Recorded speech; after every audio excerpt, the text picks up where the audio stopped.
Hi guys, I have listened to your video, your the whole video, and well, I have listened to it better, and I have realized about really interesting things that you have talked about. I guess that in the morning, I have catched your videos, more or less in the middle of it, right? And that's why I have listened that about what Pete said, that he is going to upload some videos related to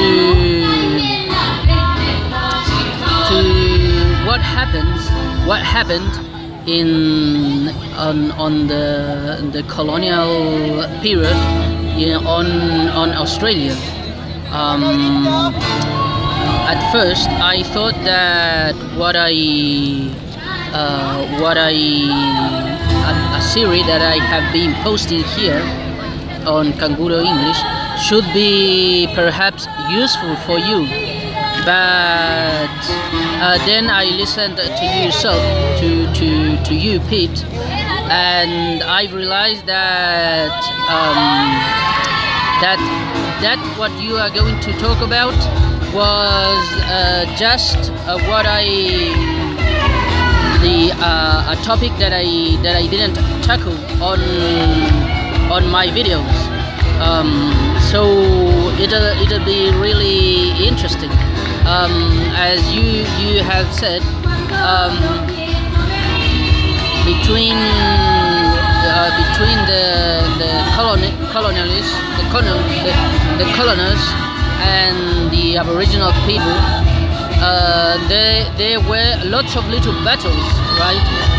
And I don't know anything about it, and I'd love to know more about that. The only thing that I knew about it is that basically there are two versions, right? A kind of two versions, and one of those is that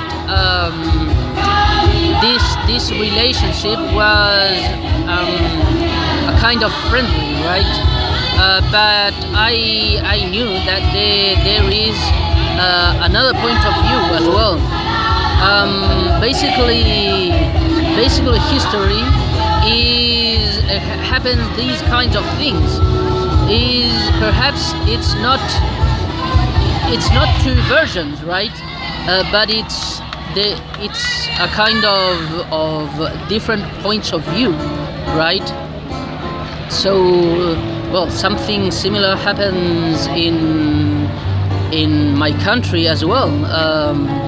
So that's a really interesting topic, and I'd be definitely looking forward to it. I'm subscribed to your channel, Pete, and you always post really interesting stuff, and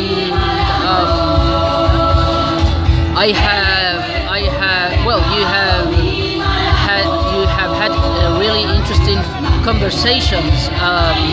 The last one was a conversation that you had with a guy about snakes. That was really interesting. And well, in this conversation, you both have talked about really interesting things as well.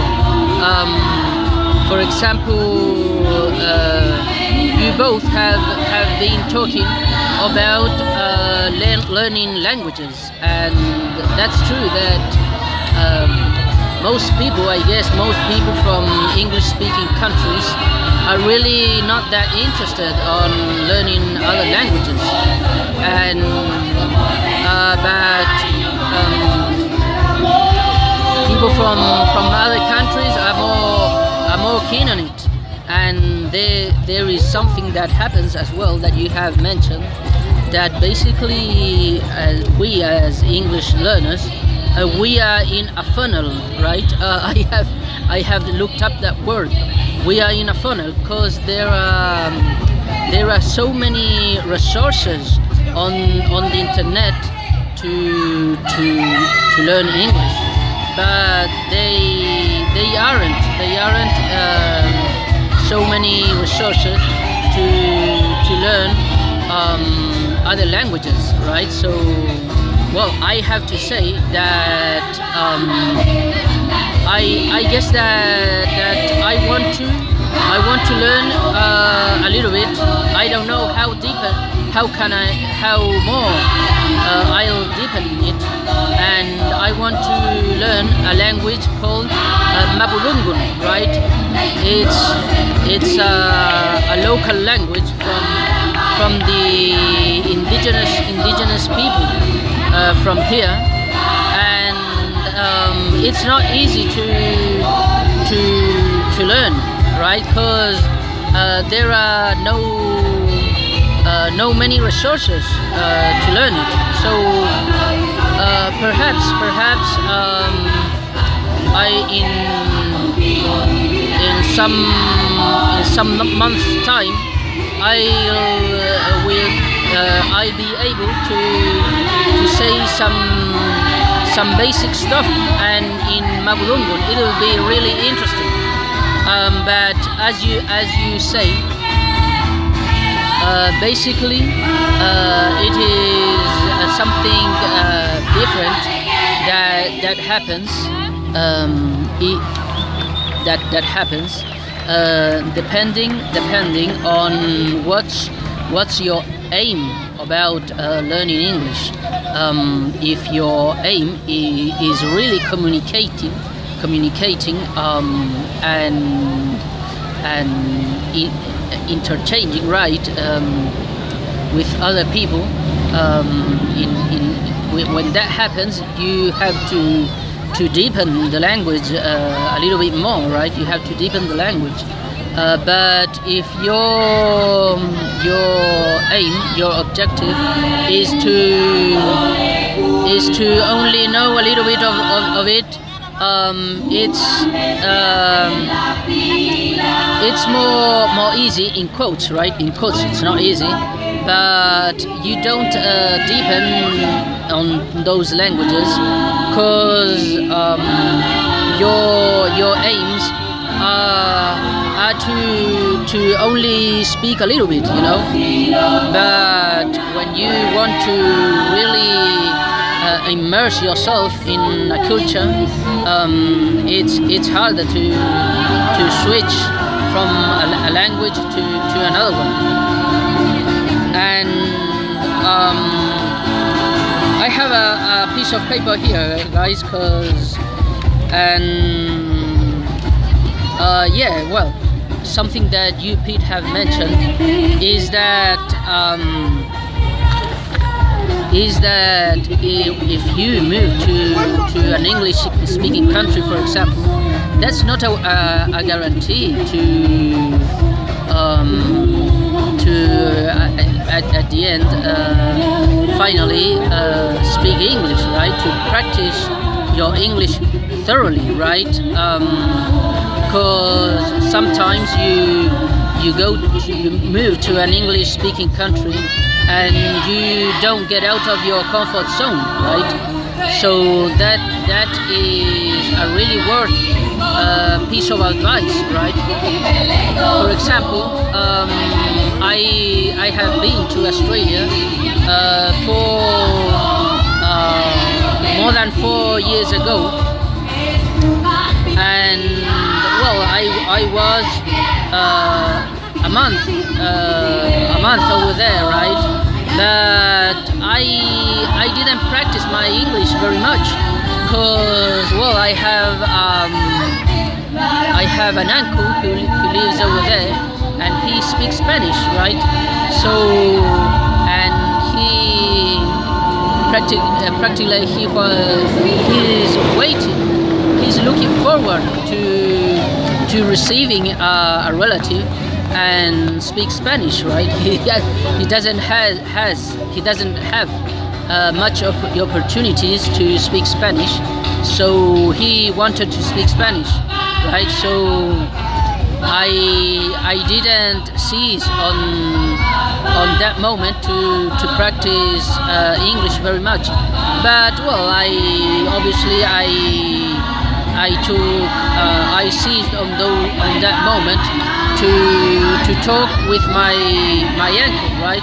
To talk, to speak lots of things, which is definitely perhaps more important than practicing English. You always have to know that obviously between Spanish speakers, for example, if we want to develop a kind of close relationship, we tend to speak in Spanish, right? In our own languages, right? Because English is not our language, and that's something that I guess that happens to everyone. So I also want to encourage people that if they are in that situation, try to get out of your comfort zone, right? That's really important to practice English. And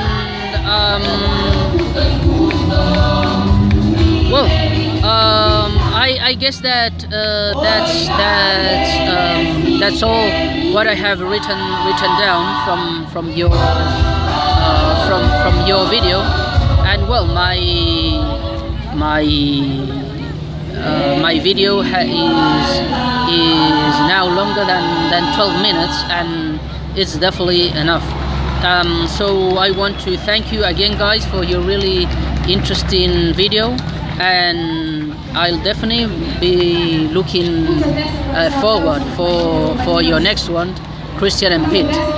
They are really interesting. Okay, bye bye.